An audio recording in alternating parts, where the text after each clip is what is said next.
హితులు కార్యక్రమానికి స్వాగతం. నేను ప్రస్తుతం ఈరోజు సమాజ హితులు వెల్విషర్స్ ఆఫ్ ద సొసైటీలో ఈరోజు మీకు పరిచయం చేయబోయే వ్యక్తి నీలం శేఖర్. మరి ఎస్ఏ బయోసైన్స్ టీచర్గా ప్రస్తుతం పనిచేస్తున్నాడు. ఇతను కూడా సమాజం బాగుండాలి, సమాజ హితునిగా మరి నాకు సామాజిక మాధ్యమాల ద్వారా పరిచయం అయి మరి నా గురించి కూడా తెలుసుకొని మరి సమాజంలో మంచి చేసే వ్యక్తులను మరి బాగా ప్రోత్సహించే గుణం ఉన్న వ్యక్తి. మరి ఈరోజు మీకు అతని యొక్క జీవిత విశేషాలు ఏంది, బాల్యం, కుటుంబ నేపథ్యం, తర్వాత ఈ స్థాయికి రావడానికి కారణం ఏంది, తర్వాత సమాజం పట్ల అతనికి ఉన్న అవగాహన ఏంది అనే విషయాల్ని మీతో పంచుకుంటాను. నమస్తే శేఖర్ సార్. నమస్కారం సార్. ఓకే, మరి మీరు మామూలుగా సమాజంలో ప్రస్తుతం ఒక ఉపాధ్యాయ వృత్తి చేస్తూ మరి సమాజం పట్ల మంచి అంటే బాగా ఉండాలని చెప్పి మరి ఎన్నో కార్యక్రమాలు ఎంతో చేస్తుంటారు. తర్వాత నాకు మంచి వెల్విషరు, నాకు ఇంతకుముందు వీడియోలోనే మీరు అన్నీ చూడడం జరిగింది. మరి నా గురించి సమాజం పట్ల గొప్ప వ్యక్తులను అందరినీ కూడా మరి ప్రోత్సహించాలనే తత్వం ఉన్న వ్యక్తి. మరి మీ బాల్యం ఏంది, మీ కుటుంబ నేపథ్యం, అవన్నీ మా వ్యూవర్స్ కోసం షేర్ చేసుకోండి సార్. సార్ తప్పకుండా sir, thank you very much. సమాజ హితులలో సరే ఆ సమాజానికి ఏం చేస్తున్నాం అనే దానికంటే దాన్ని సమాజానికి పరిచయం చేస్తున్నందుకు ప్రత్యేకంగా మీకు ధన్యవాదాలు తెలియజేస్తూ, జ్ఞానధనులు ఉదయించిన పుణ్యభూమి నా దేశం, జ్ఞానధనులు ఉదయించిన పుణ్యభూమి నా దేశం, పలుమతాల సంగమం ఈ జీవన ధర్మపదం, పలుమతాల సంగమం ఈ జీవన ధర్మపదం, రతనాలను రాసులుగా అమ్మినవో సిరుల తల్లి, అమ్మినవో సిరుల తల్లి, గతకాలపు వారసులం నీ రక్షకు సైనికులం, నీ రక్షకు సైనికులం. ఈ పుణ్యభూమిలో ఎంతోమంది గొప్ప గొప్ప వ్యక్తులు జన్మించి ఈరోజు సమాధిలో ఉన్నారు. వాళ్ళు ఈ సమాజానికి చాలా సేవ చేసినారు. దానిలో భాగంగా సమాజ క్షేమం కోసం, సమాజం కోసం ఆలోచించే వ్యక్తుల కోసం కూడా ఇలాంటి కార్యక్రమం రమేష్ సార్ చేపడుతున్నారు. దానిలో భాగంగా సార్కు మరొకసారి ధన్యవాదాలు తెలియజేస్తూ, నా పేరు నీలం శేఖర్, మా నాన్నగారి పేరు నీలం నిరంజన్, మా అమ్మగారు అచ్చమ్మ. వీళ్ళు నా కుటుంబంలో నేను మొదటి గ్రాడ్యుయేట్ని. మా కుటుంబంలో ఎవరూ చదువుకోలేదు, నేను మాత్రమే తొలి గ్రాడ్యుయేటు. ఆ తర్వాత ఈ మధ్య కొంతమంది పిల్లలు చదువుకుంటున్నారు. అయితే మేము చాలా మారుమూల గ్రామంలో, అసలు ఈ సమాజానికి దూరంగా ఉన్న ప్రాంతంలో పుట్టిన నేను. ఆ తర్వాత కొన్ని పరిస్థితుల వలస బతుకుల వల్ల ఒక జిల్లా నుంచి ఇంకో జిల్లాకు రావడం జరిగింది. దానిలో భాగంగానే నేను బాల్యంలో గవర్నమెంట్ స్కూల్ స్టడీ, మొత్తం కంప్లీట్గా గవర్నమెంట్ స్కూల్ స్టడీ సార్ నాది. నేను 10th క్లాస్ జెడ్పిహెచ్ఎస్ బకల్వాడి అని దాదాపు 1500 మంది పిల్లలు ఉన్న స్కూల్లో నేను చదివిన. ఆ స్కూల్లో నేను టాపరు, 531 మార్కులు 10th క్లాస్లో నాకు వచ్చినాయి. తర్వాత చాలామంది మా గురువుగారు నన్ను సివిల్ సర్వెంట్గా లేదంటే ఒక డాక్టర్గా అట్లా చూడాలని ఆశపడ్డారు. నా జీవితం సేమ్ రమేష్ సార్ లాగానే నాకు ఒక కో ఇన్సిడెంట్ ఏంటంటే, నేను చదువులో ఎంత ఉన్నానో దాదాపు ఆటలు పాటలలో కూడా అదే స్థాయిలో ఉన్నా సార్. నేను కూడా క్రికెట్ జిల్లా స్థాయిలో ఆడినాను, కబడ్డీ ఆడినాను నేను. ఇంకా మా సార్లే చాలా మంది నువ్వు ఇంకా పెద్ద స్థాయిలోకి నన్ను పంపించడానికి ఒప్పుకోలేదు. దానికి కారణం ఏంటంటే, నువ్వు చాలా పేదరికం, నీకు 3 పూటలు తిండి కూడా లేని పరిస్థితి, మీ కుటుంబం చాలా దారుణంగా ఉంది కాబట్టి నువ్వు కేవలం చదువు ద్వారా అయితేనే నువ్వు ఎంతో బాగుపడతావు, నువ్వు ఆటల ద్వారా పోతే కొంత నువ్వు ఇబ్బందులు పడతావు అని నా జీవితం వాస్తవానికి మా గురువులు నిర్మించిన జీవితమే. ఎందుకంటే నాకెవరు గైడెన్స్ కానీ, ఇంట్లో చుట్టాలు కానీ, చదువుకున్న వాళ్ళు కానీ ఎవరు లేరు కాబట్టి, బ్యాక్గ్రౌండ్ అస్సలు లేదు కాబట్టి కేవలం గురువులు వాళ్ళు ఎట్లా ఆలోచించారో అదే. ఇంకోటి, మనం చిన్నతనంలో కొంచెం నేను రఫ్ ఉండేది, నా స్నేహితులందరూ కూడా కొంచెం రఫ్గానే ఉండేది కాబట్టి నేను ఎక్కడ చెడిపోతానో అనే ఉద్దేశం వాళ్ళకి బాగుండేది.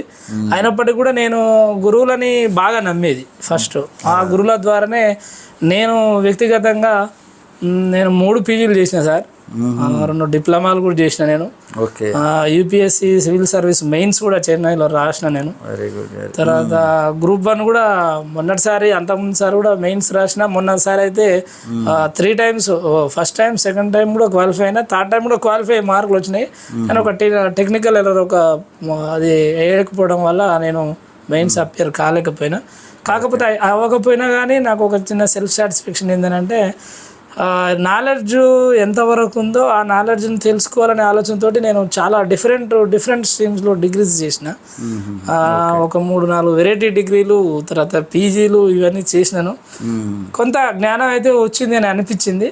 సరే, మనం చదువు అనేది కేవలం ఉద్యోగం కోసం మాత్రమే కాదు కదా, విజ్ఞానం తెలుసుకోవాలి. ఆ క్రమంలో నేను కొంచెం నేర్చుకున్నాను సార్. కాకుండా నీలాంటి వానికి అంటే అసలు ఉపాధి లేక ఫస్ట్ ఇంట్లో వెళ్ళక నీలాంటి వానికి మాత్రం నిజానికి కేవలం తెలుసుకోవాలి జ్ఞానం, తర్వాత బతుకుదెరు ఎలా అనేది కూడా బాగా తపన పడి నిజానికి అది అంటే మీలాంటి కొంతమందికి ఏంటంటే నిజానికి బాగా డబ్బు ఉన్న వాళ్ళు తెలుసుకోవాలని చదువుకోవడం అది చేయాలి. కానీ మరి శేఖర్ చాలా పూర్ బ్యాక్గ్రౌండ్ నుంచి వచ్చి ఫస్ట్ ఎలా ఈ కుటుంబం గడవాలనే అలాంటి స్థాయి నుంచి మరి వాళ్ళ గురువులు అనుకోండి వాళ్ళ ప్రోత్సాహంతో మరి అంతో ఇంతో మరి చదువుకోవడం అయితే జరిగింది. మరి ఎలా అంటే ఇప్పుడు ఈ ప్రొఫెషన్ మరి ఎట్లా ఒక జీవనోపాధికి మరి ఏ ప్రొఫెషన్ ఎంచుకోవాలనుకున్నావు?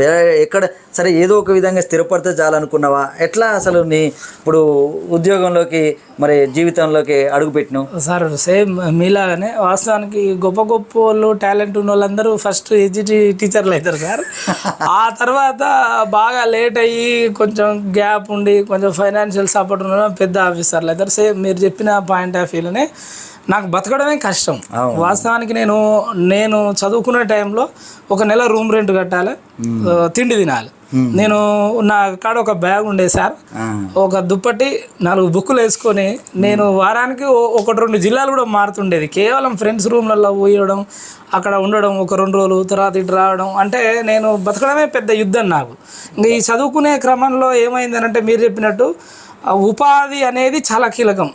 జ్ఞానం కంటే ఇక్కడ ఉపాధి, బతుకు సర్వైవల్ ఆఫ్ ఎగ్జిస్టెన్సే ఇంపార్టెంట్. కాబట్టి నేను ఇక ఉపాధి కావాలి. దానిలో భాగంగా ఏమనుకున్నా అంటే మొదట నాకు పోస్టల్ జాబ్ వచ్చినది సార్. ఆ తర్వాత నేను బ్యాంకులో కూడా నాకు జాబ్ వచ్చింది 2011-12లోనే. కాకపోతే నాకు తెలియక ఒక తెలియనితనం, లేకపోతే దాన్ని ఏమనుకోవాలనో తెలియదు. కానీ నేను ఎప్పుడు ఒక గ్రూప్ 1 ఆఫీసర్ కావాలి, ఒక కలెక్టర్ కావాలనే ఆలోచనలు ఉండేవి. అట్ ద సేమ్ టైం ఈ ఆకలి దానికి తోడయి ఉండేది. దానివల్ల కొంత మిస్ అయినా, తెలియని వయసులో కొంత మిస్ అయినా, కొంత ట్రాక్ కూడా చేంజ్ అయినా. తెలంగాణ ఉద్యమం సమయంలో వాస్తవానికి నాకు జాబ్ అప్పుడే రావాలి. కానీ ఈ సమయంలో ప్రాపర్ నాకు ఎవరు చెప్పడం లేకపోవడం ఏదో, కానీ ఎటు పడితే అటు షిఫ్ట్ అయినా. నేను తెలంగాణ ఉద్యమానికి షిఫ్ట్ అయినా. అప్పుడే పాటలు రాయడం, పాటలు పాడడం, రాయడం. తర్వాత ఉద్యమంలో కూడా నేను JNTU JAC ఫౌండర్, స్టూడెంట్ జాగ్ ఒక ఫౌండర్ ఉన్నా. ఆ క్రమంలోనే మళ్ళీ నేను ఇప్పుడు మీరు అన్నట్టు మ్యారేజ్ ఆ టైంకి వచ్చినప్పుడు కూడా నాకు నిరుద్యోగినే. నేను నిరుద్యోగులకు కూడా ఇచ్చే సలహా ఏంటంటే చిన్నది, మన జీవితంలో ఎప్పుడూ కష్టాలు ఉంటాయి, ఇవన్నీ జీవితంలో సహజమే. అయినప్పటికీ కూడా మనిషిలో ఎప్పుడైతే మన గర్వం తగ్గిపోయి ఇక మనకు ఏ జాబ్ రాదనుకున్నప్పుడో ఏమో ఈ ప్రకృతి సహకరిస్తుందో ఏమో, కానీ తప్పకుండా మనకు ఎంత టాలెంట్ ఉన్నా కొన్ని పరిస్థితులు అనుకూలిస్తేనే తప్పకుండా మనం ఆ టైంలో కనెక్ట్ అవుతాము.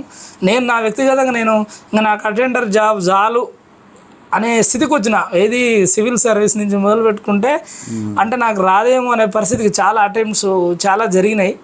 ఆ సమయంలో స్థిరత్వం లేకనో ఎట్లనో, కానీ తర్వాత నాకు స్టేట్లోనే మంచి ర్యాంక్ వచ్చింది సార్. నాకు టాప్ ర్యాంక్ నల్గొండ జిల్లాలో అయితే నేను 4th ర్యాంకర్ను ఉన్నా. లోకల్ నాన్ లోకల్ 2 కోటాలలో కూడా నాకు ఓపెన్లో వచ్చింది, టాప్లో వచ్చింది. ఈవెన్ నేను పెళ్లి చేసుకున్నప్పుడు నా చేతిలో కరెక్ట్గా ఒక 1000 రూపాయలు మాత్రమే ఉన్నాయి సార్, డబ్బులే లేవు. ఒక రూమ్ రెంట్ గడవాలంటే దాదాపు నెలకు 3000 అని అంటే 3000తోటే అయిపోయేది. ఈరోజు కరెంట్ బిల్లే 3000 వస్తున్న పరిస్థితి వస్తుంది. చాలా పెళ్లి తర్వాత కూడా నేను స్ట్రగుల్స్, అది నిరుద్యోగులకు చాలా ఉపయోగపడతాయి. వాస్తవానికి మనకు సందర్భం ఇది అవునో కాదో తెలియదు, కానీ ఒక చదివే ఆస్పిరెంట్, ఒక నిరుద్యోగి ఎన్నెన్ని మానసిక సంఘర్షణలు పడాలో నేనైతే అన్ని పడ్డా సార్. దానిలో భాగంగా మా వైఫ్ని కూడా సేమ్ నాతో సమానంగా టీచర్ని అవినాం మేము. నిరుద్యోగులుగా పెళ్లి చేసుకున్నాం. పెళ్లి చేసుకున్న తర్వాత చదివినా మేము. చదివి మేము ఇద్దరం సేమ్ స్కూల్ అసిస్టెంట్ స్థాయిలో ఇద్దరం స్థిరపడ్డాము. ఆ విషయంలో కొంచెం సాటిస్ఫైడ్గా ఉన్నా నేను. కానీ అది ఒకటే సరిపోదు కదా, ఏదో ఒకటి మనం ఉన్నంతలో ఒకటి చేయాలని ఆలోచన వచ్చింది. మీరు అన్నట్టు మీలాంటి వాళ్ళని కొంచెం అబ్జర్వ్ చేసుకుంటూ టీచింగ్లో కూడా కొన్ని మెలకువలు నేర్చుకుంటూ నేను డిఆర్పిగా పనిచేస్తున్నా యాదాద్రి భువనగిరి జిల్లాకు. కొత్త జిల్లా పాత జిల్లాలో కూడా ఎర్త్వైల్ డిస్ట్రిక్ట్ నల్గొండలో కూడా నేను న్యూలీ రిక్రూటెడ్ టీచర్స్కు యునైటెడ్ జిల్లాలలో కూడా డిఆర్పిగా పనిచేసిన. మళ్ళీ కొత్త టీచర్స్ ఇక్కడ ప్రమోటివ్ టీచర్లకు కూడా డిఆర్పి చేసినాను సార్. ఓకే, మొత్తం మీద ఇప్పుడు ప్రస్తుతం ఒక టీచర్ ఉద్యోగం సాధించడం అనేది ఒక 4th ర్యాంకు, మరి జిల్లాలో 4th ర్యాంక్ అంటే నల్గొండ అసలే కాంపిటీషన్ జిల్లా. మరి ఆ జిల్లాలో 4th ర్యాంక్ సాధించడం అనేది అంత ఈజీ కాదు. సరే, మొత్తం మీద ఎన్నో స్ట్రగుల్స్, మామూలుగా గ్రూప్స్ స్థాయి ఆఫీసరు అంటే కావాలి అంటే పేదరికం నుంచి గొప్ప స్థాయికి ఎదిగి సమాజానికి మరి పెద్ద ఆఫీసర్ అయితే ఎక్కువ చేయొచ్చు అనేది ఆలోచన ఉంటుంది. కానీ మరి తనకి చదవడానికి మొత్తం పూర్తిగా డబ్బులు కావాలి, తర్వాత సమయము కావాలి, తర్వాత దానికి సంబంధించిన ఆర్థిక వనరులు ఉంటే తప్ప తర్వాత కుటుంబాన్ని పోషించే వాళ్ళు వేరే వాళ్ళు ఉండాలి. అసలు ఎవరు ఇతని మీద ఆధారపడకుంటే అప్పుడు కొంతవరకు ఏదైనా చేయొచ్చు. సరే, అలాంటి అనేక పేదరికం నుంచి వచ్చిన కారణాలతోటి మరి ఆ స్థాయికి అయితే వెళ్ళలేకపోవచ్చు. కానీ ఏదో విధంగా ప్రస్తుతం అయితే చివరికి ఒక ఇద్దరు కూడా మరి భార్యాభర్తలు స్ట్రగుల్ చేసి మరి ఇతను 4th ర్యాంకు, ఆమె 6th ర్యాంకు, ఈ విధంగా మరి కష్టపడైతే ఒక నిలదొక్కున్నారు. మొత్తం మీద పేదరికం నుంచి వచ్చి బతుకు తెరువు అయితే దొరికింది. మొత్తం మీద బతకడానికైతే ఇప్పుడైతే ఇబ్బంది లేకుండా అయితే ఉన్నది. కాకుంటే ప్రస్తుతము అతను మరి మీరు డిఆర్పిగా ఇప్పుడు ట్రైనింగ్స్ అంటే 2017 మరి కొత్త దాదాపు ఒక 8 సంవత్సరాల ఇప్పుడు సర్వీస్ ఉండి కూడా మరి అంత తక్కువ సర్వీసుల్లోనే ఒక డిఆర్పిగా మొత్తం టీచర్స్కు ట్రైనింగ్ చేయడం అనేది కూడా గొప్ప విషయం. మరి మీకు ఈ టీచింగ్ ప్రొఫెషన్లోకి వచ్చిన తర్వాత మీకు అసలు ఎలా అనిపిస్తుంది? మీరు ఏమేమి కార్యక్రమాలు చేసారు ఈ టీచింగ్ ప్రొఫెషన్లో? నేను ఈ టీచింగ్ మా ప్రొఫెషన్లోకి వచ్చింది మొదట నేను పెద్ద కాపర్తిలో అపాయింట్ అయినా సార్. ఇక్కడ 300 మంది పిల్లలు ఉన్నారు. చాలా సాటిస్ఫైడ్గా నేను 1 year 2 years అక్కడ చెప్పిన. కానీ చాలా బాగున్నది. ఎందుకంటే పిల్లలు ఉంటే నాకు మంచిగా అనిపిస్తుంది. ఎందుకంటే మనం కూడా అదే పేదరికం నుంచి వచ్చినాం, గురువుల హెల్ప్ తీసుకున్నాం కాబట్టి ఈ సమాజంలో మనలాంటి పిల్లలు ఉంటారు తప్పకుండా గవర్నమెంట్ స్కూళ్ళల్లో. వాళ్ళకి ఏదో ఒక రకంగా హెల్ప్ చేయాలనే ఆలోచన అయితే నాకు మొదటి నుంచే ఉంది. సరే, ఏ పని చేసినా ఆ పనిలో మంచిగా చేయాలనేది ఒకటి ఉంటుంది అటిట్యూడ్. దానిలో భాగంగానే నాకు అనిపించింది, నేను మొదటగా పిల్లలకు మొదటగా 7th to 8th వచ్చే పిల్లలకు NMMS కోచింగ్ ప్రతి సంవత్సరం ఇస్తుంటా. ఇవ్వడమే కాదు, పేద పిల్లలు ఎవరున్నా వాళ్ళని అడాప్ట్ చేసుకుంటా సార్. నేను ఫీజులు కట్టడం, తర్వాత వాళ్ళకు సంబంధించిన టేక్ కేరింగ్ మొత్తం నేను చూసుకుంటా. క్లాస్కి ఒకరిని ఇద్దరిని అట్లా తప్పకుండా వాళ్ళని ఎలివేట్ చేసుకుంటా. 10th క్లాస్ పిల్లలకు కూడా TSRJC అని, COE కానీ, సెంటర్ ఆఫ్ ఎక్సలెన్స్ గురుకులాలకు వాళ్ళకి అప్లై చేయడం. పిల్లలు ఫీజులు కట్టలేని పరిస్థితుల్లో కూడా చాలామంది పేద పిల్లలు ఉన్నారు కాబట్టి వాళ్ళకి నేనే అప్లై చేస్తుంటా సహజంగా. అదే కాకుండా ఇంకా ఆడపిల్లలు ఎవరన్నా గిట్ల నేను నడుచుకుంటూ వస్తుంటే కొంచెం ఉన్న వాళ్ళు ఉంటే, నా అదృష్టం ఏంటంటే కొంచెం ఫ్రెండ్షిప్ సర్కిల్ ఎక్కువ. ఈ సమాజం కూడా కొంచెం అన్నిట్లలో తిరిగి ఉన్న కొంత అవగాహన ఉంది. విద్యార్థి నాయకుని కాంచి ప్రతి సమాజంలో అన్నిటి స్పృశిస్తూ పోతున్నా కాబట్టి నీకు ఎక్కువ సర్కిల్ ఉంటుంది. నాకు మంచి సాటిస్ఫాక్షన్ ఏమనిపించింది అంటే ఒకసారి స్టేటస్ పెట్టిన సార్ నేను. ఇట్లా మా పిల్లలు ఒక 4 అమ్మాయిలు మనకు NRM నుంచి పల్లివాడ డిస్టెన్స్ ఒక 3-4 kilometers ఉంటుంది. వాళ్ళు నడుచుకుంటూ వస్తున్నారు. 8th 9th పిల్లలు అంటే కొంచెం పెద్ద పిల్లలు. నాకెందుకో అనిపించింది, సరే నేను ఒక్కరిని సాయం కూడా చేయొచ్చు, కానీ నా పుణ్యం నా ఒక్కరికే దక్కుద్ది. అది అసలు ఎట్లుంటుందో చూద్దామని నేను ఒక వాట్సాప్లో స్టేటస్ పెట్టిన సార్. ఈ పిల్లలు ఇట్లా నడుచుకుంటూ వస్తున్నారు, మన మిత్రులు ఎవరైనా స్పందించే వాళ్ళు ఉంటే స్పందించండి అంటే మా స్టాఫ్ సహకారంతో ఒక స్టేటస్ పెట్టిన. అంతే, వితిన్ 24 hours సార్, ఒక్క డేలోనే దాదాపు నేను 25,000 కలెక్ట్ వాట్సాప్కు డైరెక్ట్ అమౌంట్ వచ్చింది. దాంతో వాళ్ళకి నలుగురికి 4 సైకిళ్ళు ఇప్పించగలిగాం ఒక రోజుల్లో. అది సాధ్యమైంది వాస్తవానికి.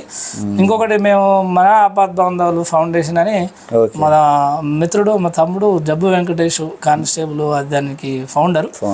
దాంట్లో మేము అందరం క్రియాశీల సభ్యులం. దాదాపు 950 మంది ఉంటాం సార్. మేము నెలకు ఒక 100 రూపాయలు, 200 రూపాయలు, ఎప్పుడైనా మన పుట్టినరోజులున్నా, పెళ్లి రోజులున్నా, అకేషన్ని బట్టి 500 రూపాయలు అట్లా వేసుకొని మేము కరోనా సమయం నుంచి ఇప్పటి వరకు సార్ దాదాపు ఒక 1000-1500 కుటుంబాలకు సాయం చేసినాం సార్. దాంట్లో 50 కేజీల బియ్యం, మళ్ళీ 12 రకాల నిత్యావసర వస్తువులు మన ఏరియాలో కూడా చాలా మంది సాయం చేసినాము.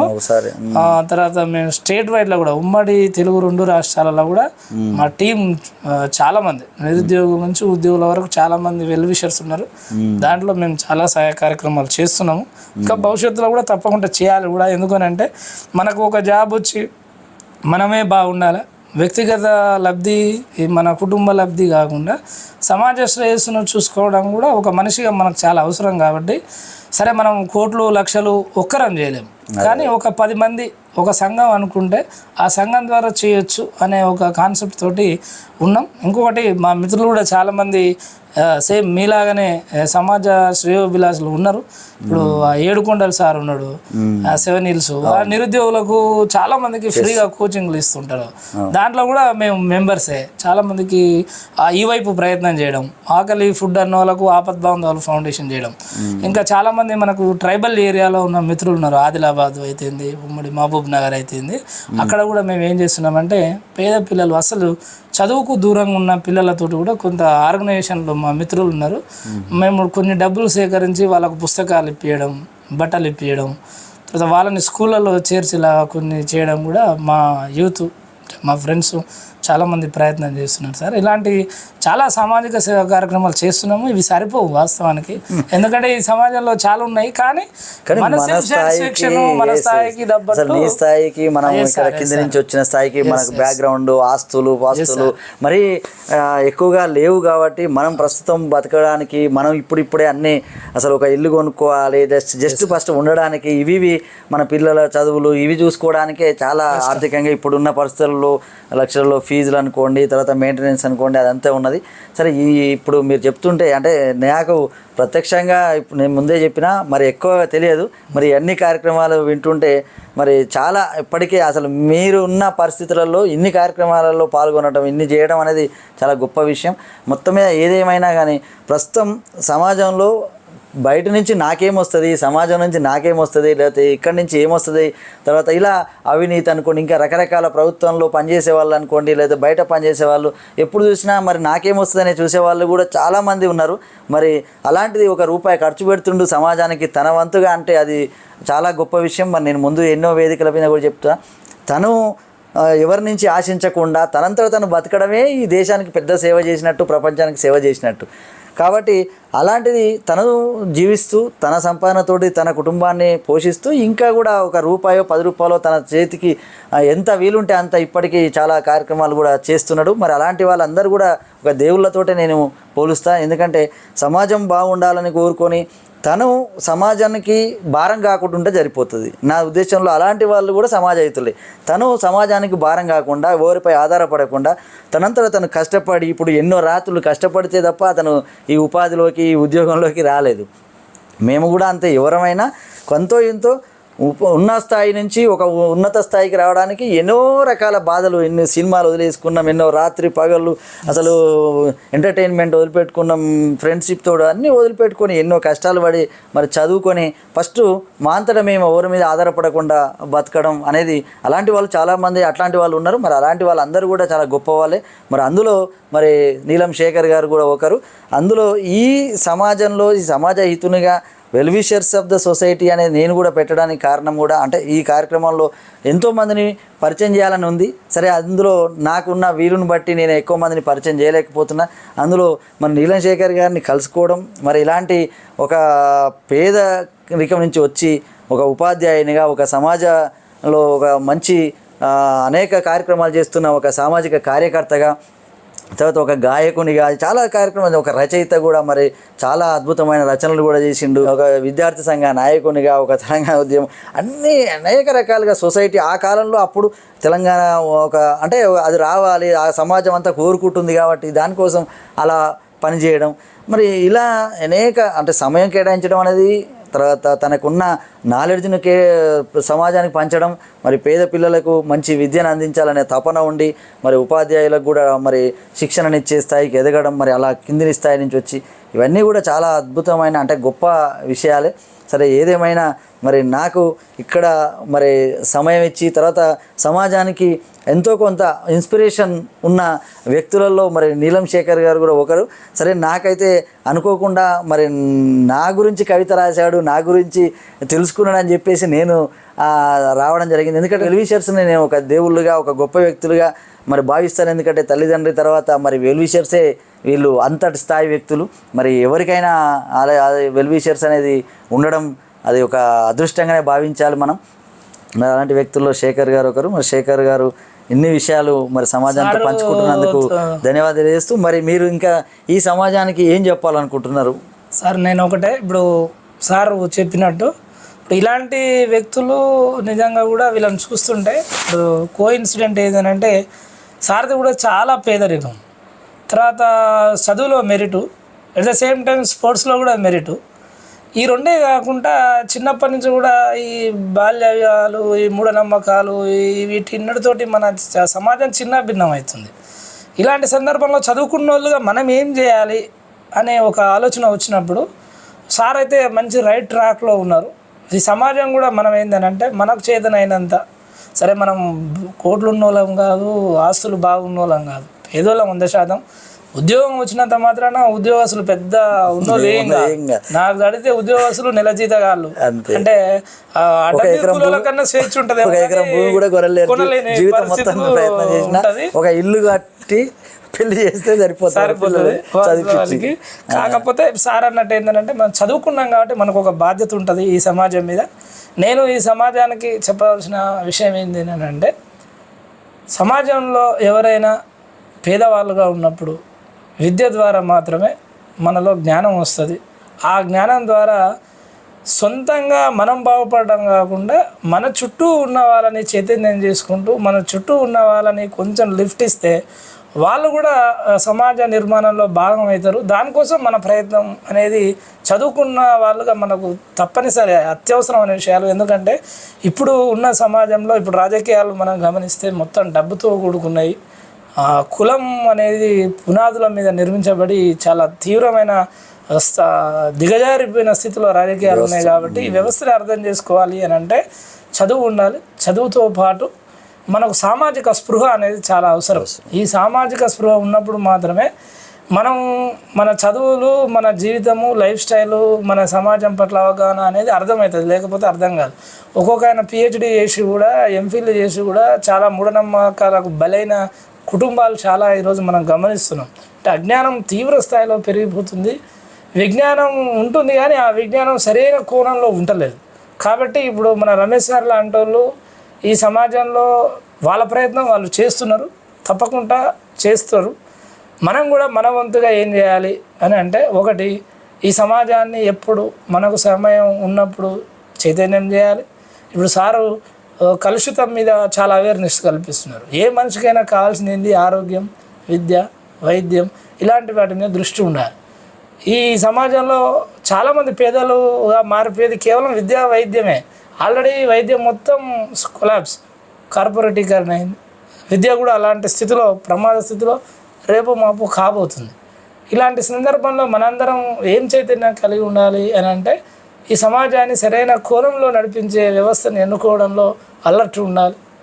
కేవలం ఒక వర్గం వాళ్ళు ఒక వర్గం వాళ్ళే ఎప్పుడు పరిపాలించకుండా అన్ని వర్గాలకు సమన్యాయం జరగాలి.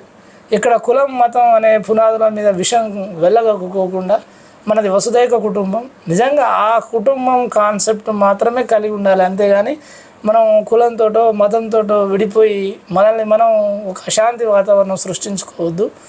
అదేవిధంగా నీకు వ్యక్తిగా నువ్వు ఎంత బాగుంటావో నీ కుటుంబాన్ని కూడా ఈరోజు చూసుకోవాల్సిన పరిస్థితులు ఉన్నాయి. మన కుటుంబాన్ని మనం తప్పకుండా కాపాడుకోవాలి. ఎందుకంటే కుటుంబ విలువలు రోజు రోజుకు పడిపోతున్నాయి. అమ్మ, అత్త ఇలాంటి పరిస్థితులే లేవు, నాన్న ఇలాంటి లేవు. అంతా సింగిల్ కుటుంబాలు అయిపోయి ఈరోజు తల్లిదండ్రుల పరిస్థితి కూడా చాలా వర్ణనాతీతంగా ఉంది. ఆ విషయంలో కూడా మనం సమాజాన్ని అవగాహన కలిగించుకుంటూ సమాజంలో ఉన్న రుగ్మతల మీద కూడా తప్పకుండా మనం స్పందించే సమయంలో స్పందించకపోతే అది కూడా ఈ సమాజానికి ప్రమాదమే అని నేను మరొకసారి మన మిత్రులందరూ కూడా తెలియజేస్తూ, సార్ అన్నట్టు సమాజ హితులు చాలా మంది ఉన్నారు. మా దాంట్లో కూడా నేను కొంతమందిని మీకు పరిచయం చేస్తే సార్, చాలా చిన్న స్థాయి నుంచి మంచిగా ఎదిగి సమాజానికి చేసేవాళ్ళు చాలా మంది ఉన్నారు. అలాంటి వాళ్ళు రమేష్ సార్ స్టడీ సర్కిల్ ద్వారా కూడా నేను కలిపే ప్రయత్నం చేస్తాను. తప్పకుండా సార్తో టైప్ అవుతాం. అదేవిధంగా మేము ఈ రచనల వైపు, పాటల వైపు, కవిత్వం వైపు రావడానికి కూడా ఏంది అని అంటే ఈ సామాజిక కోణమే. ఎందుకనంటే మనం ఎన్ని మాటలు చెప్పినా వినరు ఒక ఆయన. అప్పుడు ఏం చేస్తాం, ఆయనకు పాట అంటే అలర్ట్ అవుతాడు. ఈ పాటలు క్రియేట్ చేయడం అనేది అది ఒక బలమైన సామాజిక మాధ్యమం. ఒక పాట ద్వారా 100 విషయాలని మనం ఒకటే పొందికలో చెప్పవచ్చు. ఆ సందర్భంగా నేను ఒక 15-20 పాటలు కూడా రాసిన సార్. కవిత్వం కూడా దాదాపు 120-130 కవిత్వాలు రాసిన. మేము కూడా రచయిత ఏదో బడికి పిల్లలకి ఏదో చేయాలి, సమాజానికి ఏదో చేయాలని చెప్పి కొన్ని పాటలు రాసిన, కొన్ని గేయాలు రాసిన అని నేను ఎన్నో వేదికలపై కూడా చెప్తుంటాం. నిజానికి నువ్వు అన్నట్టు మనం ఓన్లీ సమాజానికి ఏదో చేయాలని, ఏదో రాయాలి అట్లా ఆ కోణంలో చెప్తే వింటారనే ఉద్దేశంతో మనం ఏదో కవులుగా అయిన వాళ్ళు, కానీ మన పూర్వీకులు ఎవరు కవులు గారు, మనకు అంత సాహిత్యము సరే అది ఏది లేకున్నా ఉన్న నాలెడ్జ్ తోటి నిజానికి ఇప్పుడు శేఖర్ సార్ రాస్తున్నప్పుడు పాటలు కానీ, లేకపోతే ఇప్పటికీ తన సైన్స్ సబ్జెక్ట్ మీద కూడా రాస్తుంటాడు, ఇంకా చాలా రాస్తుంటాడు. సరే అవన్నీ కూడా నేను నెక్స్ట్ వీడియోలో కూడా చెప్పే ప్రయత్నం చేద్దాం. ఇంకా కూడా చాలా అంశాలు ఉన్నాయి. సరే మీకు ముఖ్యంగా కనీసం ఒక వ్యక్తిని పరిచయం చేయడం, ఆ వ్యక్తి యొక్క స్ఫూర్తిని మనం అందరం కూడా తీసుకొని ఎంతో కొంత ముందుకు పోవాలి, మన పిల్లలకు కూడా మరి ఆ స్ఫూర్తిని రగిలించాలనే ఉద్దేశంతో నేను ఈ వీడియో చేయడం జరిగింది. అంతే తప్ప ఈ సమాజంలో ఏదో దీంతో ఏదో సాధిస్తామని కాదు, కనీసం ఉన్నంతలో ఎంతో కొంత చేసుకుంటూ పోవాలి. తర్వాత సమాజం నిస్వార్థంగా చేసేవాళ్ళు చాలామంది ఉన్నారు. మరి ఆ నిస్వార్థంగా చేసేవాళ్ళను కనీసం సమాజానికి పరిచయం చేయాలి. వాళ్ళ భావాలు, వాళ్ళు ఎందుకు చేస్తున్నారనే అంశాలను నలుగురికి షేర్ చేసుకోవడం కోసమే నేను ఈ వీడియో చేయడం జరిగింది. మొత్తం మీద నాకు నీలం శేఖర్ సారు కలవడం, మరి ఇతనితో ప్రయాణం ఇంకా కూడా చాలా చేయాల్సి ఉంది.